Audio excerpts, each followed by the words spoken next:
আজি আমাৰ আলু ৰোৱা কাৰ্যসূচী ৰাইজ। আপোনালোকে আলু ৰুলেনে? আলু থওঁতে গজালি ইমান ডাঙৰ হ'লগৈ আৰু সময় সুবিধা মিলাব নোৱাৰি। আৰু এইফালে দেউতাই খলি বনাই আছে, মায়ে ধুনীয়াকৈ ভাগ ভাগ কৰি দিছে। আৰু এতিয়া আমি আৰম্ভ কৰিম। এইফালে খলি টানিছেহে আৰু এইডোখৰ গোটেইডোখৰ মাটিডোখৰ। আৰু এইফালে ঢেৰুৱা আছে, জুই একুৰা জ্বলাই লৈছোঁ। মানে ইমান চেৰপা ওলায় আৰু বহুত জোকো ওলায়, সেইকাৰণে চাই থাকিব আপোনালোকে ভিডিঅ'টো একদম শেষলৈকে। আৰু আপোনালোকে আলু ৰুই শেষ কৰিলে নে নাই কৰা জনাব। থকাৰ মাজতে অকণমান দেখাই দিওঁ আপোনালোকক বোলো। এইফালে আমাৰ দেউতাই আলু খলিত গোবৰ দি ঢাকি ঢাকি গৈ আছে আলুখিনি। বোলে মই জুইকুৰা চাই লওক মাজতে একপাক।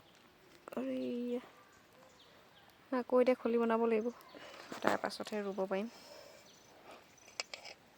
ৰ'দটো ধুনীয়া ৰ'দ দিছে। আপোনালোকৰ ফালে বতৰ কেনেকুৱা জনাব। এইফালে আমাৰ মা আলু বাচি আছে, মাজে মাজে গেলা ওলাইছে দুটা এটা। গেলা ওলাইছে, অকণমান খাইছে।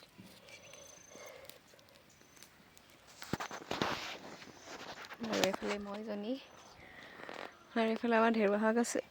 এইফালেতো যাব নোৱাৰি, কেনেকুৱা জোক ওলায় আৰু বহুত জোক। আজি বাৰু চেৰপা ইমান ওলোৱা নাই, জুইকুৰা ধোৱাৰ পৰা হয় নাই?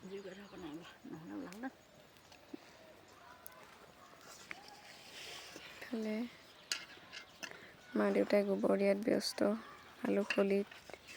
এতিয়া আলু খলি আৰু বনাব লাগিব, তাৰপাছতহে আমি এইখিনি আকৌ ৰুম আৰু ৰুবলৈ আছেগৈ। আৰু মায়ে বাচিলে এইখিনি গেলা ওলালে। আৰু এইফালে আমাৰ দেউতাই গোবৰ দি আছে আলু খলিত, দেখাই দিওঁ।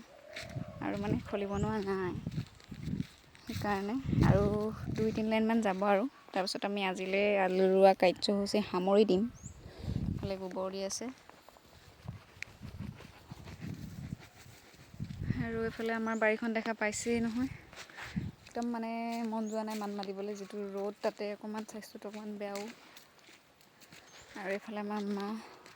ভিডিঅ'টো আজিলৈ সামৰি দিওঁ। আপোনালোকে কোনে কোনে আলু ৰুলে নাই ৰোৱা সকলোখিনি জনাব। আমাৰ বাৰু শেহতীয়া আলু ৰুলেই বহুতে।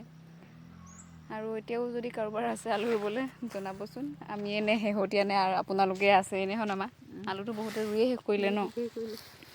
আমিয়ে শেহতীয়া নে আমাতকৈও শেহতীয়া আছে কোনোবা জনাব নে কি? আজিলৈ ভিডিঅ'টো সামৰি দিওঁ ৰাইজ। ভিডিঅ'টো চাই যদি ভাল পালে জনাবলৈ নাপাহৰিব। আৰু আলু ৰুবলৈ আছে যদিও জনাব। অকল আমাৰে আলু শেহতীয়া নে বেলেগো ৰোৱা শেহতীয়া হৈছে জনাব।